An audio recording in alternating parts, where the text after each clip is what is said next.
18ஆம் தேதி சாயங்காலத்துல இருந்து 19ஆம் தேதி மத்தியானம் டைம் வரைக்கும் இந்த டைம் பீரியட் உக்ரைனோட நேரப்படி மொத்தம் 100 ஏர்பார்ன் அசட்ஸ் உக்ரைனோட நிலப்பகுதிக்குள்ள ரஷ்யால இருந்து ஏவப்பட்டிருக்கு. இதுல ஏர் டு சர்ஃபேஸ் மிசைல் இருக்கு, சர்ஃபேஸ் டு சர்ஃபேஸ் மிசைல் இருக்கு, 2வது ட்ரோன்கள். இது போல பல வகையான ஐட்டம்ஸை பயன்படுத்தி மொத்தம் 100 வகையான ஏர்பார்ன் அசட்ஸை பயன்படுத்தி ரஷ்யா உக்ரைனை தாக்குதல் பண்ணிக்கிறாங்க. பல்வேறு இடங்களை தாக்குதல் பண்ணிக்கிறாங்க. இதுல 42 ட்ரோன்களை மட்டுமே நாங்க டவுன் பண்ணிக்கிறோம். அது கூட 40 ட்ரோன்களுக்கும் மேல ரேடார்லயே இல்லைங்க, காணாம போயிருச்சு எங்கேயோ. அது வந்தது ஏவுனாங்க, பட் அது எங்கேயோ காணாம போயிருச்சு அப்படிங்கிறது போல உக்ரைன் தரப்பு வந்து ஸ்டேட்மெண்ட்ஸ் வர ஆரம்பிச்சிருக்கு. ஆனா உக்ரைனோட பல பகுதிகளிலும் வெடிஸ்தங்கள் கேட்டதா சொல்லப்பட்டுவது கூடவே பல ஒப்லாஸ்ட்ல கரண்டே இல்லை அப்படின்ற குற்றச்சாட்டுகள் உக்ரைன் தரப்பு வந்து வந்துகிட்டு இருக்கு. சோ ஒரு மிக பெரும் தாக்குதல் ரஷ்ய தரப்பு வந்து நடத்திக்கிறாங்க அப்படின்னு புரிஞ்சுக்க முடியுது. அதுவும் சேர்னிகிவ்ல இருக்கக்கூடிய எலக்ட்ரிக்கல் இன்ஃப்ராஸ்ட்ரக்சர் மேல தாக்குதல் பண்ணிட்டாங்க. இந்த தாக்குதலின் விளைவா தீப்பிடிச்சு எரிய ஆரம்பிச்சிச்சு. தீய அணைச்சு எல்லாம் ரெடி பண்ற வரைக்கும் கரண்ட் எல்லாம் மக்கள் எல்லாம் கஷ்டப்பட்டு இருக்காங்க அப்படிங்கிறது போல உக்ரைனோட மீடியாக்கள் தரப்பு ஸ்டேட்மெண்ட்ஸ் வர ஆரம்பிச்சிருக்கு. தாக்குதல்கள் ஓரளவுக்கு ரஷ்யா உக்ரைனுக்குள்ள ஏற்படுத்திக்கிறாங்க. அதுவும் தொடர்ந்து சமீபத்துல தான் உக்ரைன் தரப்பு ஃபீல் பண்ணிட்டாங்க. ஏங்க 58 நாள்ல ஒரு நாள் வந்து பாத்தீங்கன்னா ரெஸ்ட் கிடைச்சிருக்குங்க, ட்ரோனே ஏவலன்ட்டு. அதுக்கப்புறம் தொடர்ந்து ரஷ்ய தரப்பு வந்து மிக பெரும் அளவுல ட்ரோன் ஸ்ட்ரைக் பண்ணிட்டு இருக்காங்க.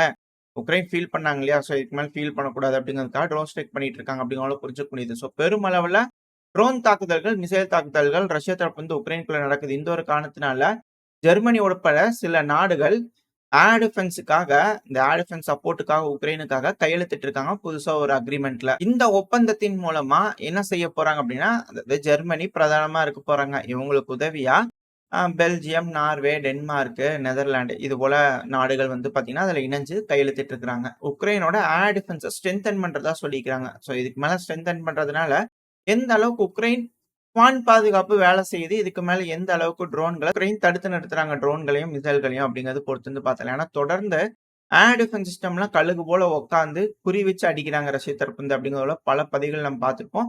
அது போல டைட்டில்லே வந்திருக்கு. ஏன்னா அது டீக்காயா இல்லையான்றது வெரிஃபை பண்ணிட்டு ட்ரோனை வச்சு அதுக்கப்புறம் போய் அட்டாக் பண்றாங்க. சிலர் தரப்புல இது என்னங்க ஏர் டிஃபென்ஸ் சிஸ்டம் அப்படிங்கிறது போல சிலர் தரப்புல இருந்து கேள்விகளும் கேட்கறது உண்டு.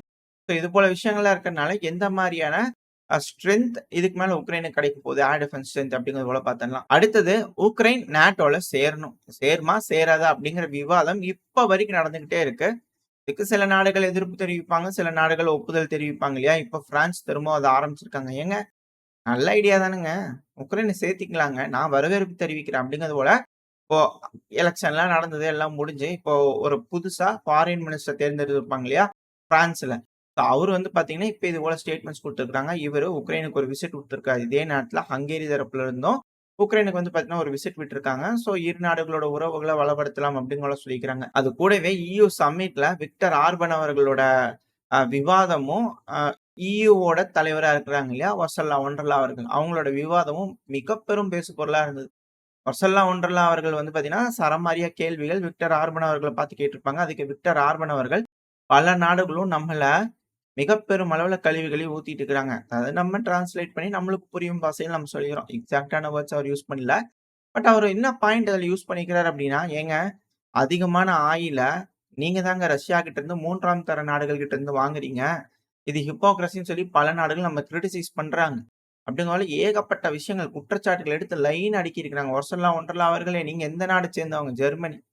உங்க நாட்டுல ரஷ்யர்களுக்கு எத்தனை பேருக்கு வேலை கொடுத்துக்கிறீங்கன்னு தெரியுங்களா அப்படிங்கிறது போல பாயிண்ட்டுகள் எடுத்து அப்படியே சர்ற மாதிரி அடுக்கியிருக்காங்க. அப்படியே விசில் அடிச்சு தலைவா அப்படிங்கிறது போல கைதட்டுவாங்க இல்லையா. ஸோ அது போல ஏகப்பட்ட கைதட்டல்கள் விக்டர் ஆர்பன் அவர்களுக்கு அந்த பேசும்போது அதிகமான ஆரவாரங்கள் கிடைச்சிருந்திருக்கு.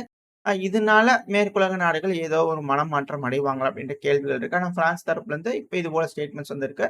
ஸோ திரும்பவும் ஒருத்தங்க டவுன் ஆகிறாங்கன்னா ஒருத்தங்க திருப்பி ரைஸ் பண்ணி விடுறாங்க அப்படிங்கிறத மாற்றுக்கிறது இல்லை. அது போல ஒரு வேலைகள் தான் இங்க நடக்குது அப்படிங்கிறது போல இருக்கு. 2வது நார்த் கொரியாவோட படைகள் இப்போ ரஷ்யாக்குள்ள வந்துட்டாங்க. அதுக்கான வீடியோ பதிவுலாம் சைட்ல லோட் ஆயிருக்கும். அரசல் பஸ்ல சொல்லிட்டு இருந்தாங்க. இது போல சேட்டலைட்டோட இமேஜஸ் இது போல பல விஷயங்கள் வந்துட்டு இருந்தது. ஆனா இப்போ வீடியோக்களே வர ஆரம்பிச்சிச்சு. நார்த் கொரியாவோட வீரர்கள் வந்து பாத்தீங்கன்னா லைனா நின்றுட்டு இருக்கிறாங்க. உடைகள் கொடுக்கப்படுது. உடைகளை வாங்கி போட்டுக்கிட்டு அவங்க எடுத்துக்கிட்டு அவங்க பாட்டுக்கு போயிட்டு இருக்காங்க. இதெல்லாம் இன்னைக்கு நேற்றுக்கு நடந்தது கிடையாதுங்க. அதெல்லாம் ரொம்ப நாளாவே நடந்திருக்கலாம். ஏன்னா ரஷ்ய அதிபரான விளாடிமிர் புட்டின் அவர்கள் நார்த் கொரியாவுக்கு போயிட்டு வந்தாரு. அதுக்கப்புறம் ஷோய்கு அவர்கள் போயிட்டு வந்தாரு. அதுக்கப்புறம் போக வரது தான் இருந்துச்சு. ஸோ அந்த டைம்லயே இன்ஸ்ட்ரக்டர்ஸ் எல்லாம் போயிருப்பாங்க. ரஷ்ய மொழி தெரிஞ்சிருக்கணும். அதெல்லாம் ட்ரெய்னிங் குடுத்து எல்லாம் ரெடி ஆனதுக்கு அப்புறம் தான் ரஷ்யாவோட ஆயுதங்கள பயன்படுத்துறதுக்கு எல்லா வகையிலும் தெரிஞ்சிருக்கணும். இது போல விஷயங்கள்லாம் நடந்ததுக்கு அப்புறம் தான் ரஷ்யாக்குள்ளேயே வருவாங்க இவங்க. சும்மா எடுத்தவங்க கவுத்தோன்னு இப்ப கூட்டிட்டு வந்து, இல்ல இது போல ட்ரெய்னிங் குடுப்பாங்களா? அப்படின்ற கேள்விகள் இருக்கு. இப்படிங்கிறது போல விவாதங்கள் ரஷ்யாக்குள்ள நெறையா பார்க்க முடிஞ்சது. இந்த அனலிஸ்ட்டுக்குள்ளலாம் பேசிட்டு இருந்தாங்க. இதுக்கப்புறம் இவங்களோட பெர்ஃபார்மன்ஸ் எந்த அளவுக்கு இருக்கு அப்படிங்கிறத பொறுத்து வந்து பார்த்தரலாம். இப்போ அமெரிக்க தரப்புல இருந்து என்ன செஞ்சிருக்காங்க அப்படின்னா, இதுக்கு கேள்விகள் கேட்டிருக்காங்க. இந்த காங்கிரஸ் சபை இருக்கும்ல, அவங்க வந்து கேள்விகள் கேட்டிருக்காங்க. தற்போதைய ஆளுகின்ற அரசாங்கம் இருக்குல்ல, பைடன் அவர்களின் தலைமையில் கீழான அரசாங்கம். அவர்கிட்ட வந்து பார்த்தீங்கன்னா, கேள்விகள் கேட்டிருக்காங்க. என்னங்க நார்த் கொரியா வந்திருக்குது. நீங்க என்ன சொல்றீங்க? இதோட ரெஸ்பான்ஸ் என்ன? அப்படிங்கிறது போல கேட்டிருக்காங்க. என்ன மாதிரியான ரெஸ்பான்ஸ் அமெரிக்கா கிட்ட இருந்து வரும்? ஒரு வேள கண்டனங்கள் தெரிவிப்பாங்களா? இல்ல இவங்களோட படைகள இதுக்கு மேல உக்ரைனுக்கு ஆதரவா அனுப்புவோம் அப்படிங்கிறது போல செய்வாங்களா? அப்படிங்கிறது போல கேள்விகள் பல அனலிசிஸ் வந்து பார்த்தீங்கன்னா, பல அனலிஸ்ட் தரப்புல இருந்து இருக்கு. என்ன செய்ய போகுது அமெரிக்கா? அப்படிங்கிறது போல நம்மளும் பொறுத்திருந்து பார்த்துடலாம். அடுத்தது உக்ரைனுக்குள்ள ரஷ்ய தரப்புல இருந்து பெருமளவுல தாக்குதல் பண்றாங்க. உக்ரைனும் ரஷ்யாக்குள்ள தொடர்ந்து தாக்குதல் பண்ணிட்டு இருக்காங்க இல்லையா? சோ அப்படி பண்ணும்போது ரஷ்யாவோட பிரியான்ஸ்க் ஒப்லாஸ்ட்ல இருக்கக்கூடிய ஒரு ஃபேக்டரி. சோ இந்த ஃபேக்டரி மேல ட்ரோன் தாக்குதல்கள் நடந்திருக்கு. இதுக்கான வீடியோ பதிவுகள்லாம் ஷேர் ஆயிருந்திருக்கு. வைரலா போயிட்டு இருக்கு. இதனால ஒரு மிக பெரும் வெடி விபத்து ஏற்பட்டதாவும், அங்க தீப்பிடிச்சு எரிஞ்சுட்டு இருக்கிறதாவும் தகவல்கள் வந்துகிட்டு இருக்கு. வீடியோ பார்க்கும்போதே தெரியுது. சோ இத பத்தி ப்ராப்பரான இன்ஃபர்மேஷன் எதுவும் ரஷ்ய தரப்புல இருந்து வரல. வந்துச்சுன்னா அடுத்தடுத்த பதிவுல பார்க்க ஆரம்பிச்சிடலாம். சோ இது போல இரு தரப்புலயும் மாறி மாறி அடிச்சுக்கிட்டு இருக்காங்க அப்படிங்கிறதுல மாற்று கருத்து இல்ல.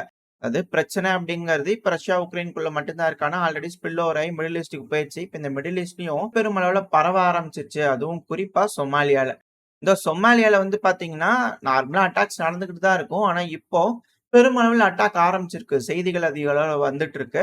அதுக்கு ஒரு சின்ன உதாரணம் நான் உங்களுக்கு சொல்லிடுறேன். அதாவது சொமாலியால புதுசா ஒரு நாடு வேணும். அதாவது சொமாலிலேண்ட் அப்படிங்கிறது போல ஒரு நாடு கேட்கறாங்க. அந்த நாடு வந்து பார்த்தீங்கன்னா, சப்போர்ட் பண்றது எத்தியோப்பியா. இல்ல, இல்ல. முழுவதும் சொமாலியா தான் அப்படிங்கிறது போல ஆதரிக்கிறது வந்து பார்த்தீங்கன்னா, எஜிப்ட். ஸோ இவங்க 2 பேத்துக்கு நடுவுலயே ஒரு பிரச்சனை வரப்போது. அதுக்கு ஒரு ப்ராக்ஸி பகுதியா இந்த சொமாலியால வச்சு பார்த்துக்கலாமா? ஏன்னா எத்தியோப்பியாக்குமே, எஜிப்ட்டுக்குமே ஆகாது. நடுவுல சூடானுக்குமே ஆகாது. காரணம் என்ன அப்படின்னா, எத்தியோப்பியா கட்டியிருக்கக்கூடிய டேம். இந்த டேமுக்கு வந்து பார்த்தீங்கன்னா, ஃபண்டிங் பண்ணிக்கிறது சீனா. ஸோ புதுசா வர நபர்களுக்காக ஒரு சின்ன எக்ஸ்ப்ளனேஷன். ஸோ இது இங்க இருக்கக்கூடிய பிரச்சனை. இப்போ இந்த சொமாலியாவோட ஃபோர்ஸஸ் இருப்பாங்கல்ல, ஆர்ம்டு ஃபோர்ஸ். இப்ப அவங்க மேல ஒரு புது மிலிட்டன்ட் குரூப் வந்து பார்த்தீங்கன்னா, தாக்குதல் பண்ண ஆரம்பிச்சிருக்காங்க. இது அல் கொய்தாவோட ஒரு புது கிளை அப்படிங்கிற சொல்லப்பட்டு வருது. இந்த கிளையோட பேரு அல் ஷாபா அப்படிங்கிற பேரு. இவங்க வந்து அல் கொய்தா இருக்கிறாங்க இல்லையா? ஸோ அவங்களோட ஒரு கிளை தான். அ எந்த பகுதியில தாக்குதல் நடந்திருக்குன்னா, எல்தஹேர் அப்படிங்கிற ஒரு பகுதியில வந்து பார்த்தீங்கன்னா, இது போல தாக்குதல் நடந்திருக்கிறதா செய்திகள் வந்துகிட்டு இருக்கு. சரி இங்க மட்டும் தானன்னு பார்த்தீங்கன்னா, அடுத்து நம்ம அப்படியே மாலிக்கு போனோம்னா, மாலில வேக்னர் படை, அப்புறம் மாலியோட ஃபோர்ஸ் இருக்கிறாங்க இல்லையா? ஸோ அந்த பகுதிகள்ல அவங்களோட கான்வாய் எப்பவும் போல வரும்போது, போம்போது இருக்கு இல்லையா? ஸோ அந்த பகுதிகள்ல வந்து பார்த்தீங்கன்னா, ஒரு தாக்குதல்கள் நடந்திருக்கு. இந்த தாக்குதலுக்கு பின்னாடி இருக்கிறது ஜேஎன்ஐஎம். இதுவும் அல் கொய்தாவோட ஒரு கிளை தான். என்னங்க, ஆக்சுவலா என்னன்னா எத்தியோப்பியா பிரிக்ஸ்ல இருக்காங்க. ஸோ அந்த ஒரு பாயிண்ட்ல சொல்ல வரேன். எஜிப்ட் இருக்கிறாங்க. பட் ஆனா இங்க டிஸ்பியூட்டட் பகுதியில அல் கொய்தா வந்து பார்த்தீங்கன்னா, இங்கேயும் வேலை செய்ற மாரி, அங்க ரஷ்யாக்கு எகெயின்ஸ்டா வேலை செய்ற மாரி இருக்குதுங்களே! அப்படிங்கிற ஒரு கேள்விகள் இங்க வர ஆரம்பிச்சிருக்கு. பட் எது எப்படியோ, இது போல கிளைகள் அவங்கவங்க தன்னிச்சையா வேலை செஞ்சுக்குவாங்க இல்லையா? சில நேரங்கள்ல. ஸோ அதுபோல கிளைகள் தன்னிச்சையா முடிவெடுத்து சில வேலைகள் செய்றாங்க. ஏஐ ட்ரோன்கள் போல அப்படிங்கிறத புரிஞ்சுக்க முடியுது. ஏன்னா, இங்க மாலி ட்ரூப்ஸ் மேல அங்க இருக்கிற ஒரு கிளை வந்து பார்த்தீங்கன்னா, பெருமளவுல தாக்குதல் பண்ணிக்கிறாங்க. சில ஆயுதங்கள சூறையாடிட்டு போனதா சொல்லப்பட்டு வருது. ஸோ இங்க நடக்கக்கூடிய விஷயங்கள், இந்த மாலி, நிஜர், புர்கினா ஃபாசோ இந்த பகுதியில் நடக்கக்கூடிய விஷயங்கள். இப்போ அப்படியே நம்ம மேல மிடில் ஈஸ்ட்டுக்குள்ள என்டர் ஆனோம் அப்படின்னா, அங்க பெருமளவுல இருக்கு. இந்த ஐசிஸ் இருக்கிறாங்க இல்லையா? இவங்களுக்கு ஒரு நேரம் தூங்கி எந்திரிச்சாங்கன்னா போய் ரஷ்யாவ அடிப்பாங்க போல தெரியுது. இன்னொரு நாள் தூங்கி எந்திரிச்சாங்கன்னா போய் அமெரிக்காவ அடிப்பாங்க போல தெரியுது. ஏன்னா, இப்போ ஒரு மிசைல் லோட் ஆயிருக்கும். அமெரிக்காவோட டயஸ் பகுதி இருக்கு இல்லையா? ஸோ அந்த பகுதியில ஐசிஸ் பிரிவு வந்து பார்த்தீங்கன்னா ஒரு இடங்கள்ல தாக்குதல் பண்ணிக்கிறாங்க. அமெரிக்காவோட டேங்கர் லாரி வந்து வந்துட்டு இருந்திருக்கு இந்த டயர் ரிசர்வ் பகுதியில. ஸோ அத தெரிஞ்சுக்கிட்டு அது மேல தாக்குதல் பண்ணிக்கிறாங்க. அவங்களுக்கு வேணும். ஸோ இங்கேயும் ஒரு குத்து, அங்கேயும் ஒரு குத்து குத்துனோம்னா நம்ம ஒரு நாளைக்கு இருந்துக்கலாம். ஏன்னா இவங்களுக்கும் தேவைப்படும், அவங்களுக்கும் தேவைப்படும் அப்படிங்கிறது போல 2 பேரும் ஃபுல்லா எலிமினேட் பண்ணாம வெயிட் பண்ணி பார்த்துக்கிட்டு இருக்காங்க அப்படிங்கிறது தெரியல. இவங்க அமெரிக்கா மேலேயே தாக்குதல் பண்ணிக்கிறாங்க. இதுக்கு பின்னாடி பல சர்ச்சைகள் இருக்கு, பல கருத்துக்கள் இருக்கு. எது எப்படியோ இது போல விஷயங்கள் மிடில் ஈஸ்ட்ல நடந்துகிட்டு இருக்கு. இத வச்சு பார்க்கும்போது பார்த்தீங்களா? ஐசிஸ் அமெரிக்காவ அடிக்கிறாங்க. அப்ப அமெரிக்காக்கு ஐசிஸ் சம்மந்தம் இல்ல. அப்படிங்கிறதுல பல நபர்களோட கருத்துக்களா இருக்கு. உங்களோட கணிப்புகிட்டயே விட்டுர்றேன். நீங்க என்ன நினைக்கிறீங்க இத பத்தி? அப்படின்ற உங்களோட கருத்துக்கள கமெண்ட் செக்ஷன்ல சொல்லலாம். சோ இந்த ஐசிஸ் இருக்கிறாங்க இல்லையா? இதே போல இன்னொரு ஒரு பிரிவு இருக்குது. இது எங்க இருக்குது அப்படின்னா, ஆப்கானிஸ்தான்ல. அது கிரேட்டர் குராசான் அது வேற கதை. அது தனி நாடு வேணும்னா அங்க ஒரு பிரச்சனை ஓடிட்டு இருக்கு. பட் அது எப்படியோ, இது எப்படி நம்ம ரீகால் பண்ணலாம்னா இந்த குரூப்ப ரஷ்யாக்குள்ள வந்து தீவிரவாத தாக்குதல் பண்ணாங்க இல்லையா? சோ அந்த குரூப் ஒருத்தவங்க பொறுப்பேத்துக்கிட்டாங்க இல்லையா? சோ அந்த கே பிரிவு. ஸோ அந்த கே பிரிவுல அந்த கே-பி பிரிவா அந்த ஒரு பிரிவு ஏன்னா நெறைய பிரிவு இருக்குங்க. ரொம்ப கன்ஃப்யூஸ் ஆகுது. ஸோ அந்த பிரிவு வந்து பார்த்தீங்கன்னா, ஆப்கானிஸ்தான்ல இருக்கக்கூடிய ஒரு தாலிபனோட ஒரு நபர் மேல வந்து பார்த்தீங்கன்னா, மெம்பர் மேல வந்து பார்த்தீங்கன்னா தாக்குதல் பண்ணிக்கிறாங்க. இதனால அவர் இறந்திருக்கிறாரு. ஸோ ஏகப்பட்ட பகுதிகள்லயும் அந்த ஸ்பில் எப்படி ஆகுதுன்னு பார்த்தீங்கன்னா, இதோட தொடக்கம். ஏன் அப்டின்னா, இப்ப பலுச்சிஸ்தான் வந்து பாகிஸ்தான்ல மிக பெரும் அளவுல தாக்குதல் பண்ணிருக்காங்க. அதுக்கான வீடியோ பதிவுகளோட இருக்கும்.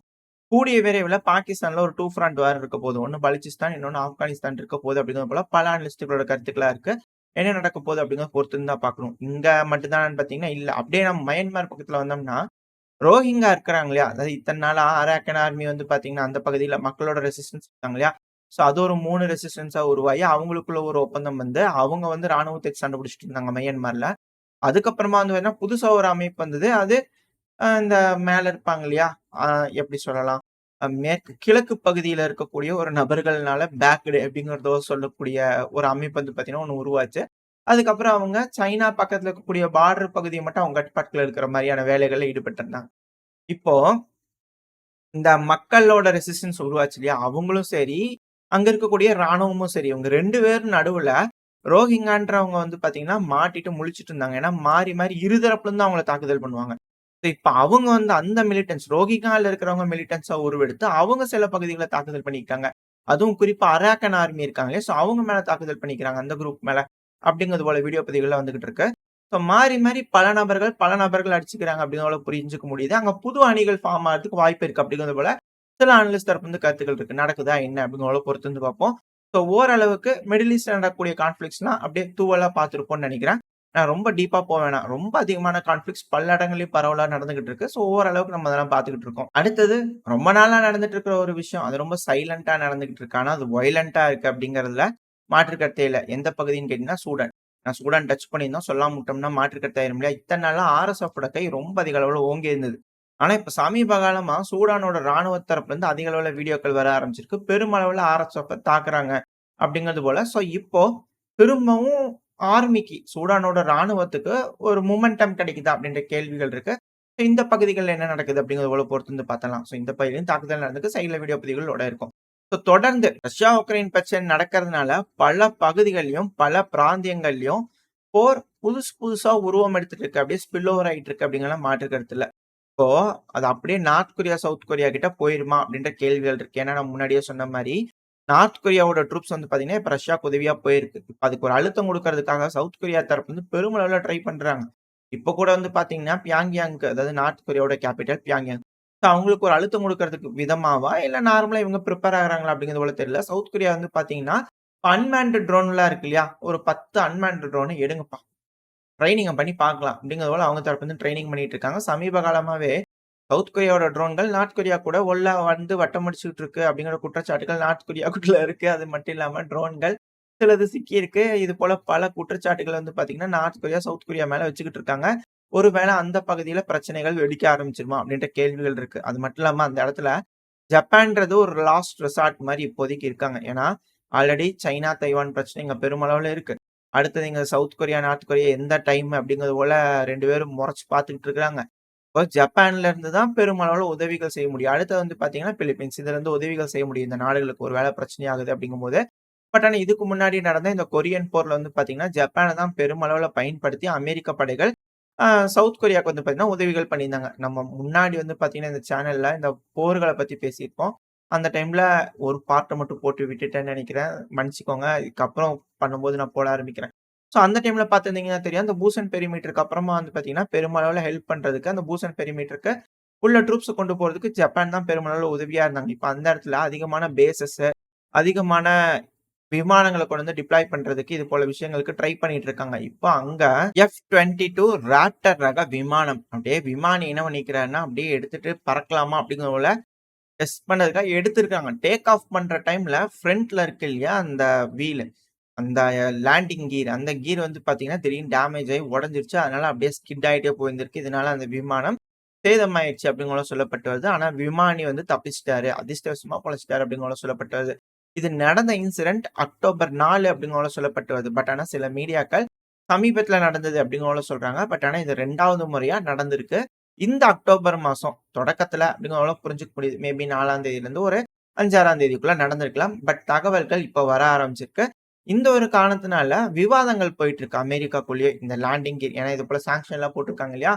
சமீபத்தில சீனா கூட வந்து பார்த்தீங்கன்னா, சாங்ஷன்லாம் போட ஆரம்பிச்சிருந்தாங்க. இதனால அமெரிக்காக்கு வேணுங்கிற விமானங்களுக்கு தேவைப்படக்கூடிய உதிரி பாகங்கள் கிடைக்கிறதுக்கு சிக்கல் ஏற்படும். 2வது DJI மேல வந்து பார்த்தீங்கன்னா, குற்றச்சாட்டுகள் வச்சிருந்தாங்க. அதாவது DJI வந்து சைனாவோட மிலிட்டரிக்கு கூட வேலை செய்றாங்க அப்படிங்கிறது போல. அதுக்கு DJI வந்து பார்த்தீங்கன்னா, கேஸ் போட்டிருக்காங்க. ஏங்க எங்களுக்கு அவங்களுக்கு சம்மந்தமே இல்லைங்க அப்படிங்கிறது போல. ஸோ இது போல வேலைகள் அங்க நடந்துகிட்டு இருக்கு. இந்த ஒரு காரணத்தினால கூட இது போல சாங்ஷன்ஸ் ஏகப்பட்ட சிக்கல்கள் இருக்கிறதுனால, அ அமெரிக்காவோட விமானங்களோட ஸ்பேர் பார்ட்ஸ்க்கு சிக்கல் ஏற்பட்டிருக்கா? அப்படின்ற கேள்விகள் வர ஆரம்பிச்சிருக்கு. என்ன ஏது அப்படிங்கிறத லைனா இது போல செய்திகள் ஏதாவது வந்துன்னா அடுத்தடுத்த பதிவுல பார்க்க ஆரம்பிச்சிடலாம். ஸோ ஓரளவுக்கு டாப்லேருந்து பாட்டம் வரைக்கும் அதாவது இப்ப நடந்துட்டு கூடிய ரஷ்யா, உக்ரைன் பிரச்சனையிலேருந்து அப்படியே கீழ மிடில் ஈஸ்ட்லேருந்து அப்படியே கீழ வந்தோம்னா, நம்ம சவுத் அப்படியே நம்ம இந்தியா பக்கத்துல வந்து அப்படியே நம்ம சைட்ல போனோம்னா, north Korea, south Korea, Japan வரைக்கும் அப்படியே ஒரு டர்ன் அடிச்சு பார்த்துருக்கிறோம். ஓரளவுக்கு பல விஷயங்கள் பார்த்துருப்போம்னு நினைக்கிறேன் இந்த பதிவுல. இந்த பதிவு பத்தி நீங்க என்ன நினைக்கிறீங்க? இந்த பதிவு நல்லா இருந்துச்சா? உங்களுக்கு பிடிச்சிருக்கா? பிடிச்சுனா லைக் பண்ணிட்டு உங்க ஃப்ரெண்ட்ஸ் அண்ட் ஃபேமிலியோட ஷேர் பண்ணிக்கோங்க. அது கூடவே மறக்காம இந்த பதிவு பத்தின உங்களோட கருத்துக்கள கமெண்ட் செக்ஷன்ல சொல்லுங்க. இந்த பதிவு நல்லா இருக்குன்ற நம்பிக்கையில அடுத்த பதிவுல உங்கள சந்திக்கிறேன். அதுவரைக்கும் ஸ்டே சேஃப். பாய்.